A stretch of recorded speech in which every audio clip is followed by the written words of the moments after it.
Hello guys, welcome to this new video. जी हाँ दोस्तों, आपको क्रिकेट की दुनिया से ताज़ा तरीन और अहम तरीन खबर से आगाह करते चले।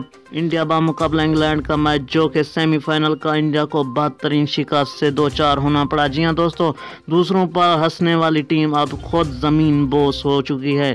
जी हाँ दोस्तों, पाकिस्तान को पहला मैच हराने के बाद इंडिया टीम समझ रही थी कि हम ही फाइनल कप ये उठा लाएंगे, लेकिन कुछ इस तरह से हुआ कि इंडिया को ज़मीन बोस होना पड़ा, जिसकी वजह से इसकी सारी दुनिया में जग हंसाई हो रही है।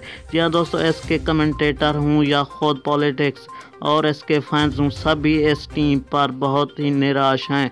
जी हाँ दोस्तों, उससे पहले अगर अभी तक मेरा चैनल सब्सक्राइब नहीं किया तो काइंडली मेरे चैनल को ज़रूर सब्सक्राइब करें और साथ ही दिए गए बेल के आइकन को ऑल के नोटिफिकेशन पर इनेबल कर दें, ताकि तमाम तर वीडियोज़ इस तरह की आपको मिलती रहें। जी हाँ दोस्तों, अपनी राय का इजहार कमेंट सेक्शन में ज़रूर दें। कौन सी फाइनल में पहुंचने के बाद वर्ल्ड कप लाएगी